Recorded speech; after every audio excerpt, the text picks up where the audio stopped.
This conference will now be recorded. Okay. Good morning, friends, in this Azure Databricks Master Program. So this is class number 2. In this session, we are going to see Introduction to Azure Databricks. Okay. So we will understand. So yesterday, what we have discussed is we have discussed I am the end user. I will log in into the different web applications. I will log in into the different mobile applications. Example, as we discussed, Flipkart, Amazon is a retail website. Net banking is a financial website. Make My Trip is a retail website. If you look at the mobile application, every financial domain, every bank will have their own mobile application. Similarly, for every retail vendor, they will have their own mobile application. So through the mobile application, through the web applications, for using these some other ways, we are making the transactions. This transaction data is going to store it in two places as we discussed. One is a database, second one is a storage. Databases, data will store it in the tables. In the data lake storage, data will store it in the file format. It can be different file formats. Next, in the databases examples, as we discussed, Azure SQL database, Azure Synapse, Snowflake are the examples that we have given.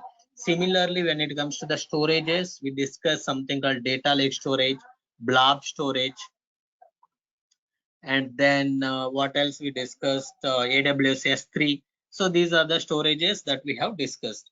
Now let's say we have received the data. This data we can do it in a two ways of processing. One is for understanding the current business.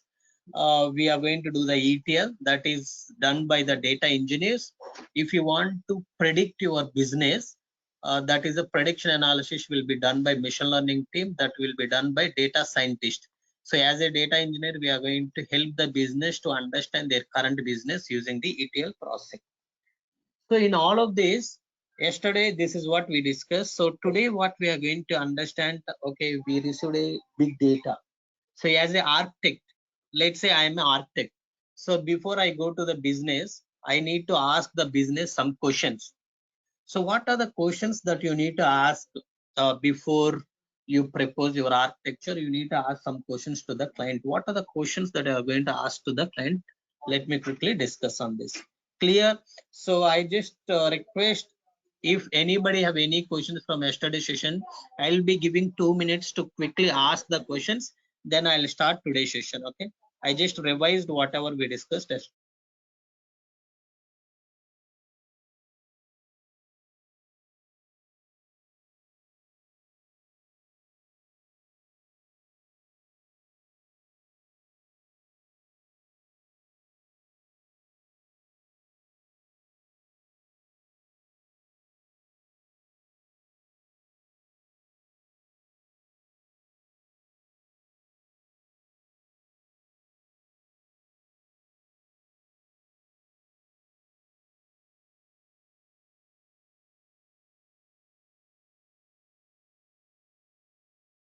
So we just, I see there is no more questions from yesterday's session.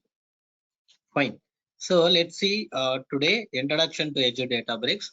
So we will understand what is big data, how big data is generated, big data key concepts that you need to know. What is big data analytics, advantages of big data analytics, who is using big data analytics, early framework in big data analytics, what is Azure Databricks. Today we are going to introduce Azure Databricks. Tomorrow I'll show you Azure Databricks workspace. When I have created the Azure Databricks, so what is going to happen in the background, what is Databricks, what are the different things that we can able to do, everything we will discuss tomorrow. Okay, most probably tomorrow we will plan to create those things. Let me see. Yeah, tomorrow only Databricks architecture will come. Okay, fine. What is big data? What is meant by big data?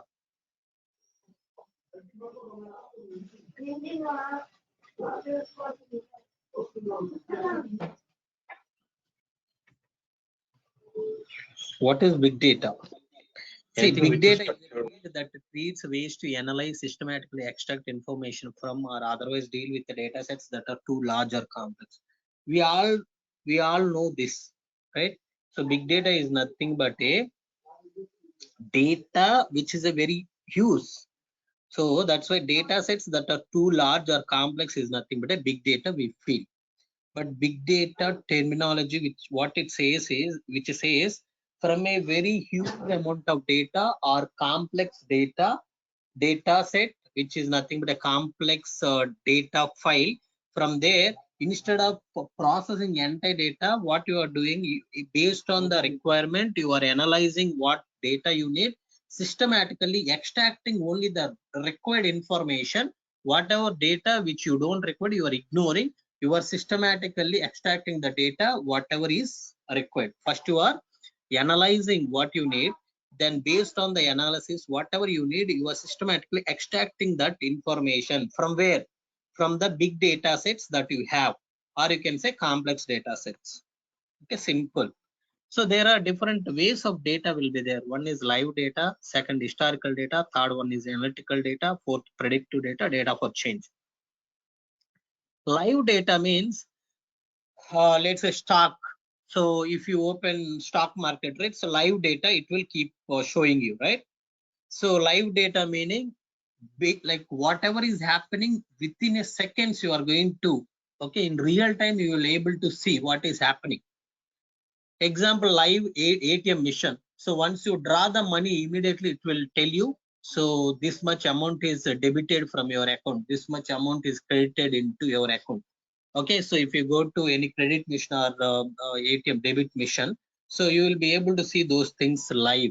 Okay, historical data means, let's say I want to understand who is the best cricketer. Who is the best cricketer? I want to understand. What you need to do? You need to see whatever cricket matches or football matches happen. So based on the specific category, cricket matches, if you see, so who is the best cricketer? If you want to see, if you want to tell, you need to go through all the historical matches. You need to see who is the best cricketer, who has made how many centuries, who has made the highest 50s, who has taken more wickets. Based on all these parameters, you can tell who is the best cricketer, isn't it? So that is nothing but historical data. So analytical data means, through the historical data, you are going to apply some analytics. Okay, you are going to apply some analytics to understand why this particular player did not play well in this match. So let's say there are very good records in that particular pitch. Let's say if you take a consider a location is Mumbai location, there is a stadium, some X stadium. In that stadium, Sachin Tendulkar usually play 50 every time. Okay, history says he, whenever he play in that pitch, he used to hit the 50, at least 50. Now there is a match happened recently, but in that match he did not hit the 50. So we are going to analyze why he did not made 50. So bowler has changed. There is a strong bowling in the opposition team. Extra parameter we are going to analyze. Okay, that is nothing but analytical data. Whatever analysis you have done, after analysis, you are going to conclude. Okay, these are the reasons for the failure. Predictive data means, let's say next there is a one more match is going to happen in next 10 days. You are going to predict, okay, how much Sachin will hit in the upcoming match, which is going to be played in the next 10 days. That is a predictive data.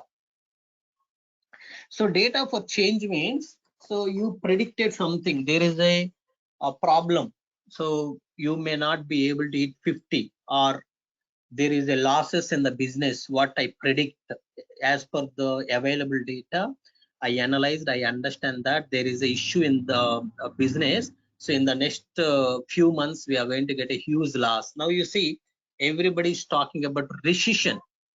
So they are predicting the recession. Okay. So now as they are predicting the recession, so they're going to take care of some of the parameters to control it. Similarly, data for change will talk about what things you need to do to make something change. Okay, example, now everybody is changing their like everybody is changing what I can say, their website designing, how they are answering to the people. Everything is changed nowadays. Most of the business people are answering to us in different way. What is that way? Any idea what is that way? Can you guess it? Bots.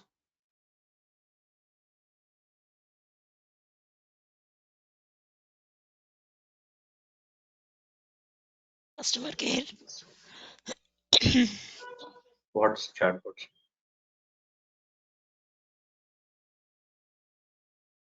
Very good, that's correct. Chatbots are introduced. Why? Because people are not ready to wait for you to answer some questions.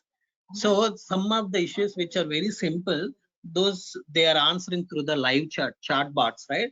So that is the data for change means something they are changing for addressing the answers for the customers.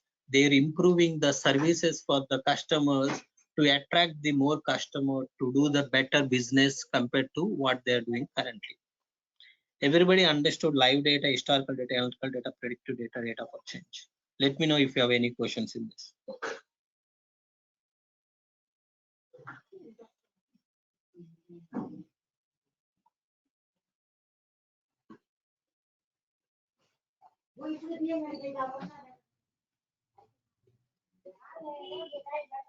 Okay, fine. Let me move on to the next as you don't have anything. What are the different ways we are getting the big data? Can you all guess it? What are the different generators we have which generates this data? Search engines. Search engine, okay. Transaction data, okay. Next. Sensor Sensors. data, very good. Next. IoT devices. IoT devices. Next, logs, very good. Social media, very good. Very good. Streaming data. Okay, let me show you some of the things. So first thing is transaction data. Why transaction data? Because you are making a payment to many people daily basis. Okay, we are paying to many people through salaries. We are paying many payments for many people through some welfare schemes every state, right? So that's how we are making a lot of transaction. Not only that, how many orders we are placing in different websites for purchasing the different items that you need, how many people are making the transaction for booking their traveling, okay, so etc etc. There is a lot of transaction data. Then you have the scientific data. So people are researching on different things, so that is the scientific data what we have. And sensor data to understand so when we are extracting some kind of oil and all, we need to understand the environment there. So there are some sensors which basically sense that, okay, so what is the environment changes, everything, right?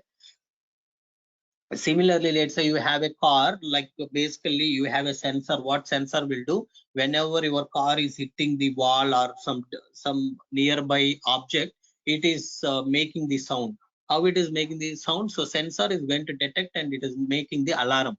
It is sending the signal to the alarm, so alarm is ringing. Okay, simple. So there is a lot of data that is generating. Similarly, social media. So how many people are basically uploading videos in YouTube or making the YouTube videos? Many people, some fun videos or kind of learning, or it can be a sports videos, it can be any motivational videos. Many videos are getting uploaded on daily basis, or news, okay, whatever is happening in entire world, so news that they are collecting on daily basis, okay. Enterprise data means there are a lot of companies which basically maintains their employees data, project data, extra. That is the enterprise data. So public data means, let's say, so I can go and simply publish some paper. So I can just write some content on motivational thing and I can post it in my website. So many people can comment on that. They can give their suggestions. That is the public data. So this public data, you can say one of the example is Quora. Many of you know. So so many people will post the question, So I have two offers, which company I need to join? I have this problem, what is the solution? I have that problem, what is the solution? So these are the some of the examples I'm telling you how the data is going to generate. Any questions? So whatever, apart from this, whatever you people mentioned, right? Logs, okay, like IoT devices, streamings, etc., etc., everything are actual sources. Okay, high level, I mentioned some of the sources that generates the big data. Next, big data key concepts that you need to know. See, when you go to the interview, when you go to the client, so as an architect, you go to the client, you are going to ask some of the questions. So what questions you need to ask? These are the questions, key concepts. These questions you need to ask your client.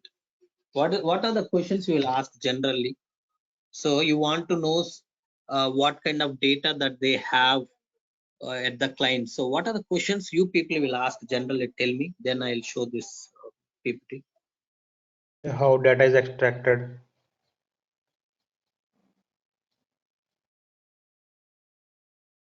How data is Why- extracted? If you are asking client vehicle, like why, what we are going to do. So you should not ask that question. How to extract? You need to ask something different. Guess it. Guess it. Volume. What Size kind of the of data. GitHub are you using? Very good. Size of the data. One thing that is very key. Very good. Type of the data.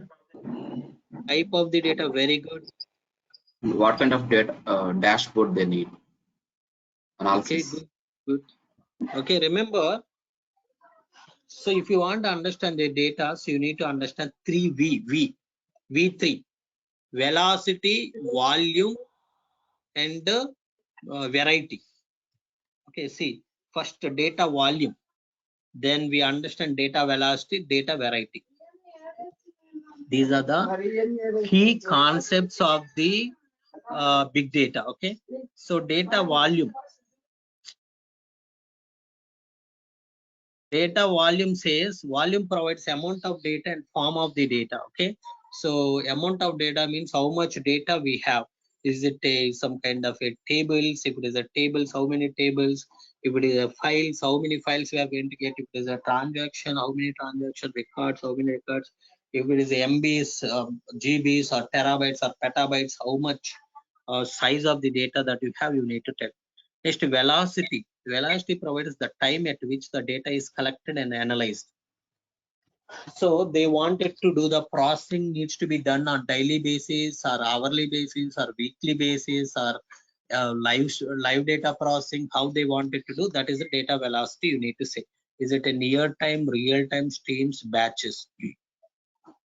Okay, so stream meaning near time, real time, both comes under streaming.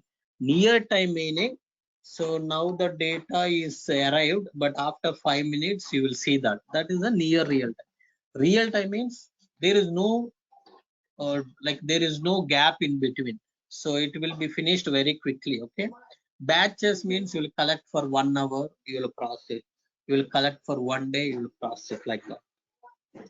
Data variety provides the type of data collected: structured data, semi-structured data, unstructured data, mixed data. So you need to tell, you need to get that information. Mixed data means they will say, hey, I have two server, two source systems.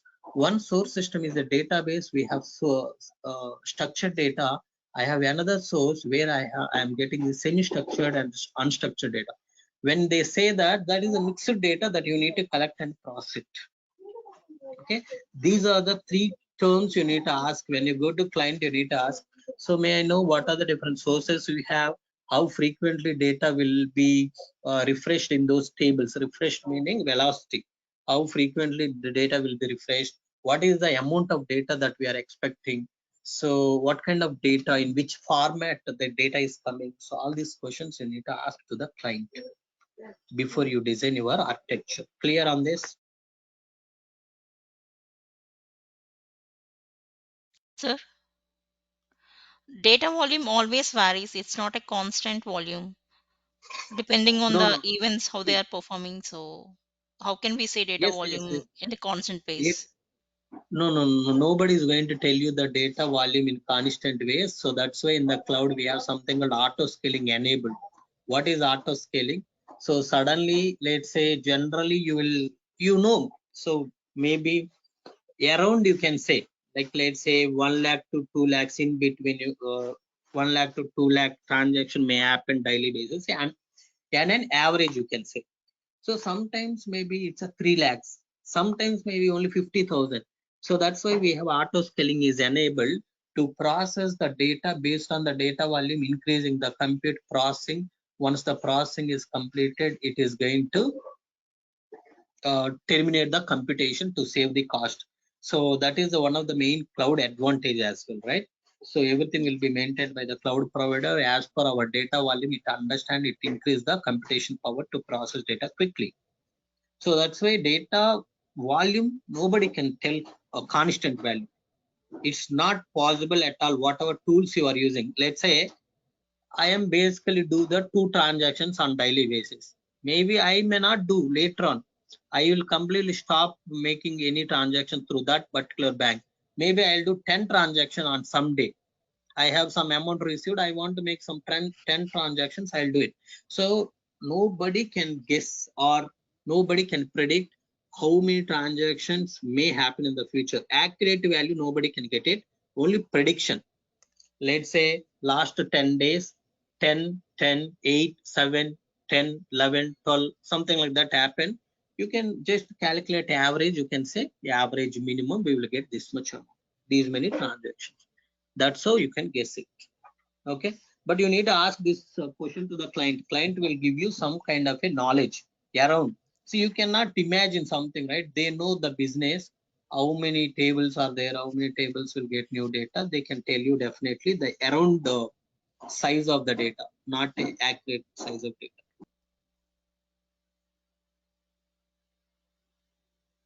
Sir, what is the difference between these three near time, real time, and I'm sorry, these two near time and real time?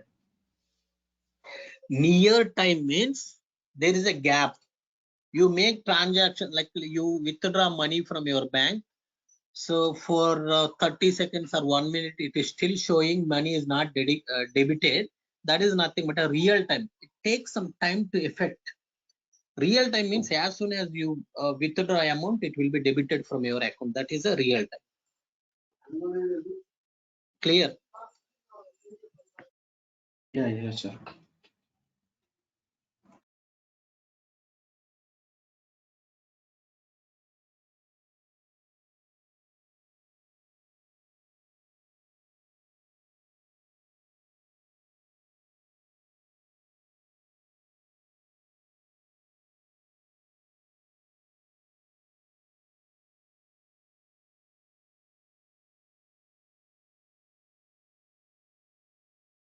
Clear, all of you? Yes. Okay. See, now we understand what is big data. So what are the different types of data we will have? What are the different sources which generates big data? What are the key concepts of the big data we understand?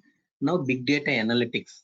So we need to apply the analysis on this particular big data. How we can able to do the analysis on this particular big data is, any idea earlier what we have? Hadoop. Yes. Hadoop, we have MapReduce, but we have some issues with that. Okay. See, big data analytics examines large amount of data to uncover hidden patterns, correlations, other insights. Uncover hidden patterns. What it means?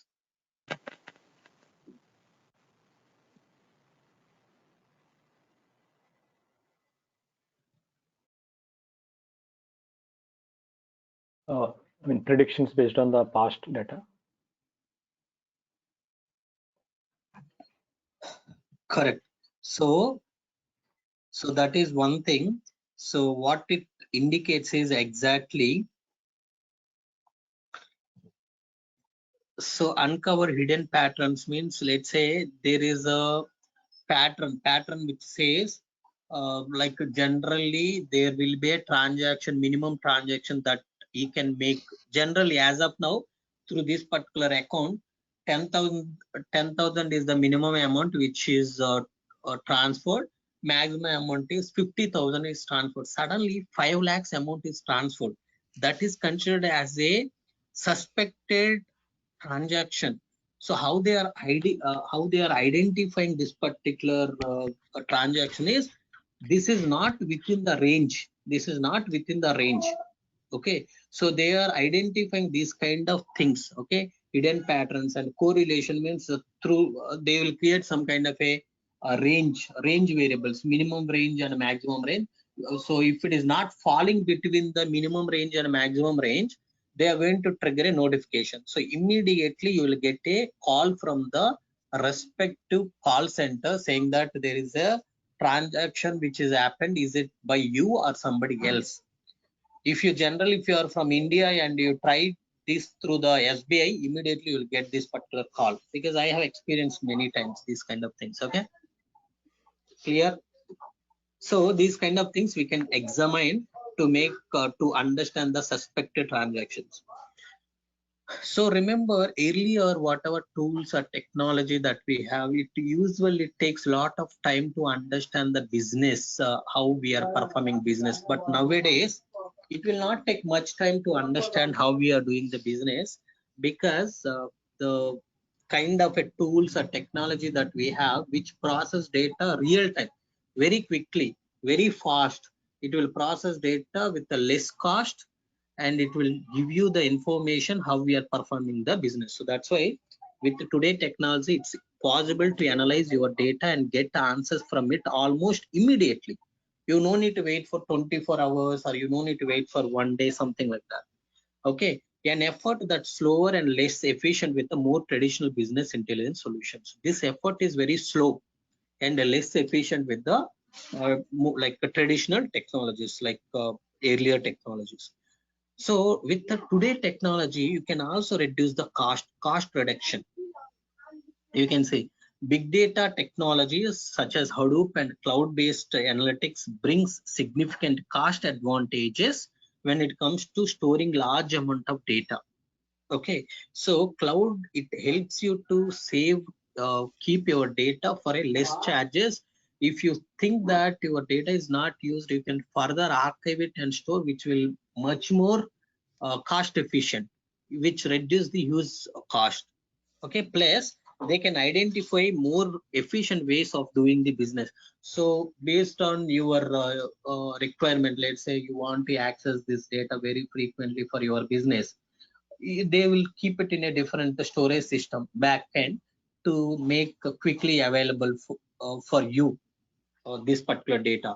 But if you think this data I'm not going to use, that will be archived and stored in a different system. So that basically cost very less.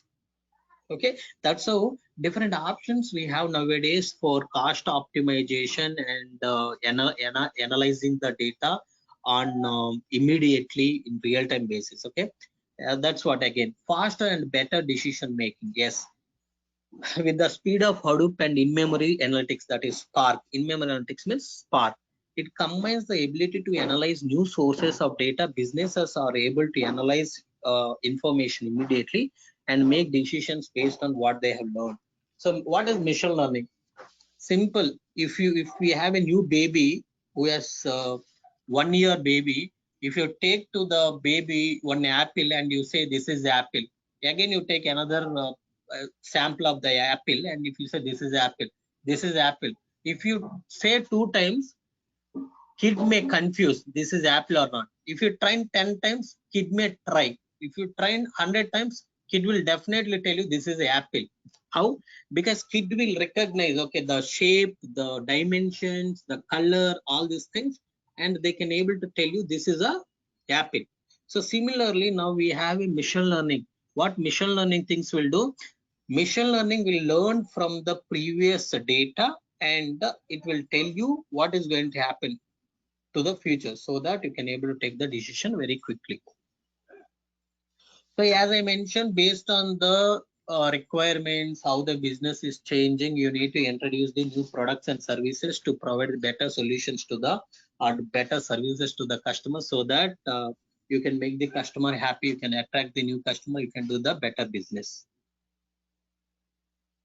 Okay, so big data analytics basically helps in different ways. It basically helps to take a smarter business decision. Business moves means you can take a better business decisions to move your business into the smarter way, or you can make the good business and more efficient operations you can able to do.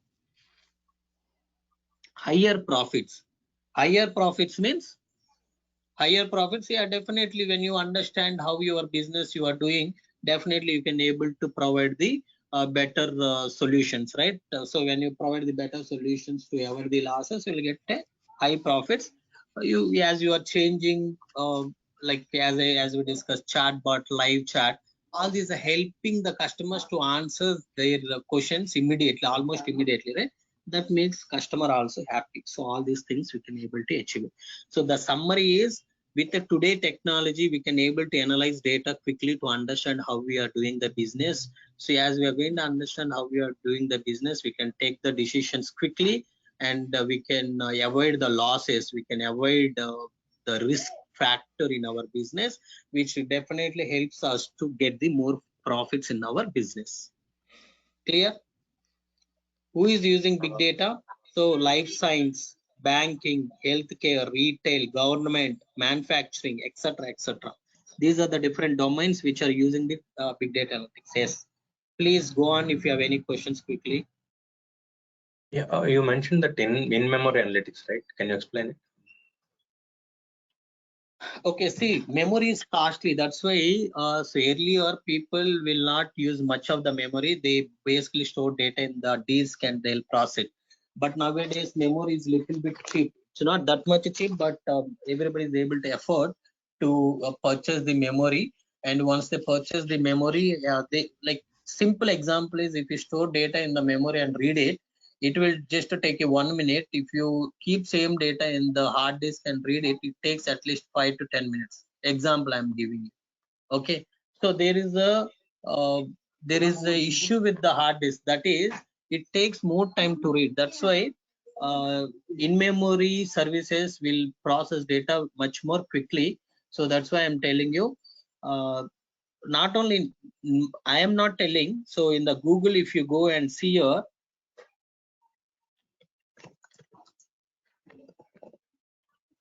you can see Spark is faster. What it says, it runs 100 times faster in memory, 10 times faster on disk than Hadoop MapReduce, which means that Hadoop Reduce completely takes a disk. It completely uses the disk. That's why. So MapReduce, in MapReduce, if it is taking 10 minutes, means in the Spark it takes just 1 minute. The example what we have received from the Google. So because memory, if you are reading something from memory, it will be much more faster compared to reading something from the hard disk. Okay, clear? Yes, yes. Next. Okay, so we reached almost final slide. So early framework in big data is, remember, in early framework for analytics, it led platform to solve each aspect in isolation. Isolation, simple.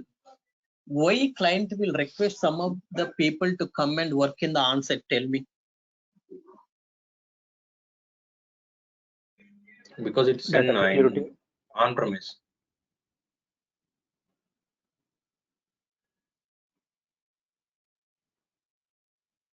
Data is in on-premise and Can you repeat the question, please? Question is simple. Why client will ask developers to come and work from the client company? You can say on-site. At least, so let's say you have 10 developers, they will make 2 people available in the on-site. Why? What is the necessity of having them in the on-site? To avoid the delay. To understand the There will be requirement. no network issue. Reduce the cost. I mean, access the data from our end is costlier. To secure the data. See, if the person is going to the client location, means it is cost to the client only, not for the company, right? So cost wise, okay. Tell all the point. Tell me so that we will conclude on this. Why Databricks is Any geographical data security, Easy accessibility. Very good. Easy Collaboration access. between on-site and off-site. So very good. So first thing is easy accessibility. Easy accessibility meaning so misunderstandings. Okay, which meaning if you are in some other location, if I am in some other location, you will be busy sometime, and explaining something remotely will take ineffective. Okay, but if you are explaining in person, it will be basically will give more clarity compared to explaining something remotely, isn't it? That is one thing. Second thing is when you are in a client location, you will understand different like what are the policies that they have, what kind of controls they have in place, so what things that you need to do. Okay, so basically which helps to achieve more productivity. The summary is if you are working near to the client, meaning if you are working with the client with the same location, if your client and you as a developer, you both are in the same place, you can achieve the more productivity. That is the summary. The reason is there won't be any miscommunication, there won't be any delays because you are near to the client, so they'll give you some time to explain quickly. Okay, and they can also help immediately some other people to explain some other things. You can reach out to the other people also immediately because they are near to you. You can go there and you can talk to them instead of reaching out to them through the network like some Teams or some mail or etc. etc. Okay, ultimately the summary what I am repeating is you can achieve the more productivity if two people are working together in a collaborative way. Instead of working in isolation, he is in some location, he is in some location, they are talking in our teams, they are talking in the mails, they are waiting for the reply. Once they get the reply, again he has some other doubts on top of it, he will again send the mail back to him. It takes some time to get the reply, etc. etc. Okay, so that's why remember, so as an early framework for analytics, it led platform to solve each aspect in isolation. Earlier data analytics used to be done through different channels, like data scientist will work separately, data engineer will work separately, data analyst will work separately. Okay, so that is the problem. Okay, so organization ended up with the separate teams to independently handle. So for each team there is a data engineers, big data analytics, data scientist, machine learning. So real-time data analytics will be done by the let's say data analyst who will create the dashboards, etc. etc. So all these three people, they usually work independently. So now the problem if these three people work independently is, so these three people are very close. So a data analyst need a data set from the big data analytics, that is data engineer. Data analyst need a data set from the data engineer to show the dashboard. Machine learning data set also required. And again, machine learning person needs some of the data from the data engineer. So like that, so there is a relation between these three people, but the problem with the earlier frameworks and all, those all will allow all these three people to work independently. Do you have a solution for this? Yes, the solution is Azure Databricks. Okay, so what Databricks will do, it's a new analytics service called Azure Databricks. Azure Databricks is fast, easy, scalable, collaborative Apache Spark based analytics service on Azure, which means data engineers will work in the same workspace, data scientists will work in the same workspace, data analyst can create the visualization reports also within the Databricks. I'll show you that. Everything can be done within the Azure Databricks. So generally you will see in real time, if you go data engineers, data scientists, everybody will work in Azure Databricks. That is very frequently you will see, but data analysts still they are using some other tools because of lack of features or something in the Databricks. That's why we are using separate tool for the But in Databricks general, if you say data engineers, data scientists, everybody will work parallel. Okay, in a collaborative way. All of you clear on this? So why Azure Databricks is faster? Because it uses this Spark. Spark is in memory, that's why it is faster. Why Databricks is easy? Because it supports multiple languages. 1 second, friends.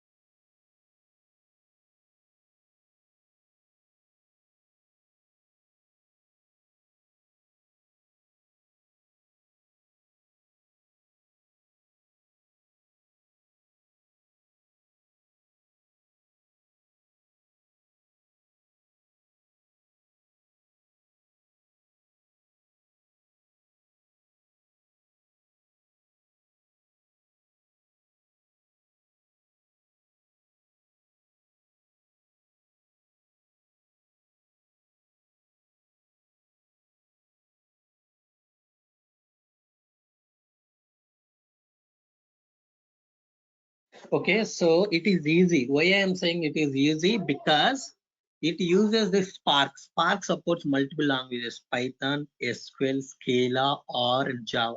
If you are good with the Python, you use Python to write the code. If you are good with the SQL, write SQL. If there is a like very flexible languages are supported, so you can use any language to write your code. Scalable. What is scalable? Scalable means there is auto scaling that I'm talking about. If you have a more data, more compute will be taken automatically. If you have a less data, less compute will be taken automatically. Okay, collaborative, meaning everybody can work within a same workspace. You don't need to create a different Databricks workspaces, etc., etc. Okay, so that's why it's a collaborative Apache Spark based analytics service on Azure. So this Databricks is on Azure. Remember, same Databricks can be launched on AWS, can be launched on a Google, can be launched in on-premise, can be launched on a private cloud. Okay. Next. So seamlessly integrated. So that is what the second main advantage of the Databricks is.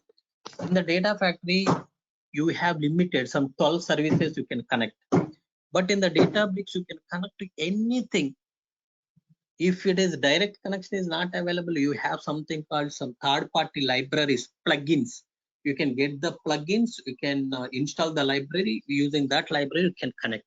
So that's why it is seamlessly integrated with other Azure services in an interactive workspace. What are those? So some of the things I can show you, but I'll tell you many, such as data lake storage, Blob, Azure Key Vault, Azure SQL Database, Snowflake, AWS S3, Cosmos DB, okay, Synapse. For all of these things, it can connect. Next, reduce the cost and complexity with a managed platform that auto scales up and scales down. So that's what again. So as per the demand, it takes more compute. So when there is no demand, it reduces the computation automatically. Okay. So this is the Azure Databricks. Data scientist can work, data engineer can work, data analyst can work, end user also can connect, and they can also look into it. See, data scientists, data engineers, business users. Your business users meaning data analyst, or it can be end user. Anybody can able to come and connect to the Azure Databricks, and they can analyze the data. Okay, so remember, Azure Databricks basically it is making a process of data analytics much more productive because all the people are working in a single place. Enterprise grade security, you have a key vault security, you have Azure Active Directory security, etc. security. You also have auto scaling, meaning as per the demand it can increase the compute, as per the demand it can decrease the compute. It is compatible with the tools and services we know.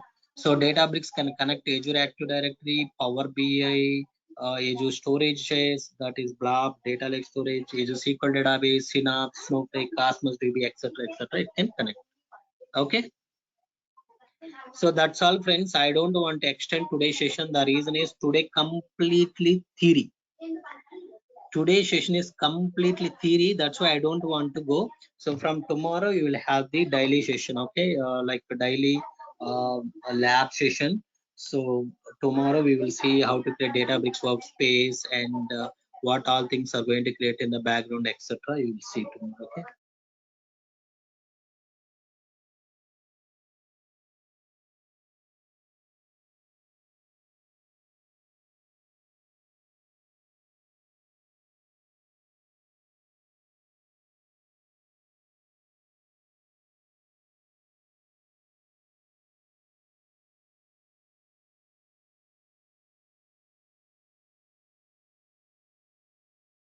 No, people are, everybody is moving to the Spark. If you want to save the cache, then you can go with the MapReduce. That's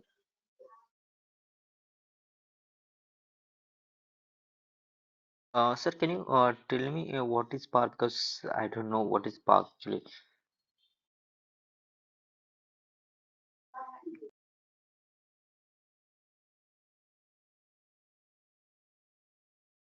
Did not get your question. What is? What is Spark? So Spark is just a software like a Python, right?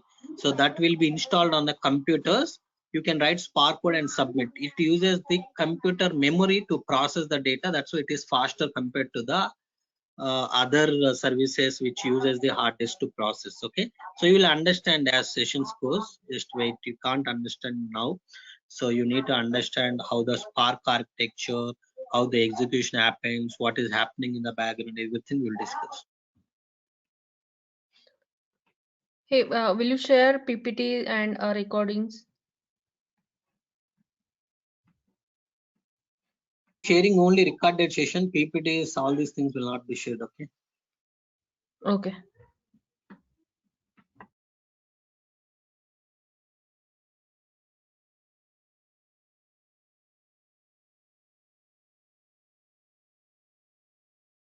Any other questions?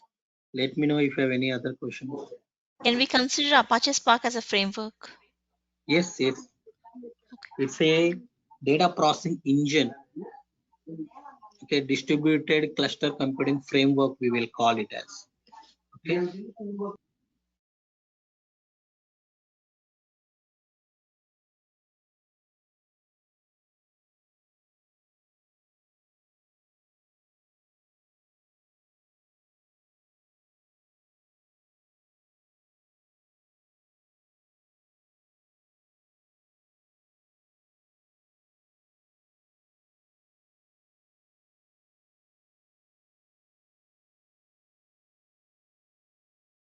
Databricks is a service which has a Spark as a framework. Spark is a clustered computing framework. It's a computers which are required for processing our data, right? So that computation we will get it through the Spark. So Databricks is a service which uses Spark computing system. Yes. Only Spark computing system, right? Yes. Only Spark is supported in the database. Okay. Yeah. Okay. See, tomorrow you'll get more clarity. So because tomorrow you'll see workspace, all the options, everything. Okay. And I mean, is there any architecture or something for Spark we should go through? Yes. We need to go through Spark architecture. That will take 1 hour to explain. You need to understand what is computer, what will be there in the computer, how the Spark will work, what will be used by the Spark in the computer. Okay, everything we need to discuss. I'll discuss from very scratch. You are just a 10th class student, you don't know anything. What is computer also you don't know. So that level we will take you through. Okay, so don't worry about it. Sir, is Databricks a PaaS or a SaaS? PaaS. Because computation, we are just telling I need these computers. Computer, how many hard disk needs to be connected, what type of hard disk, all those things we are not controlling. We are telling I need a computer for execution. Computer is given by them. So that's why it's a platform as a service. PaaS. We will discuss what is SaaS, PaaS, IaaS also tomorrow.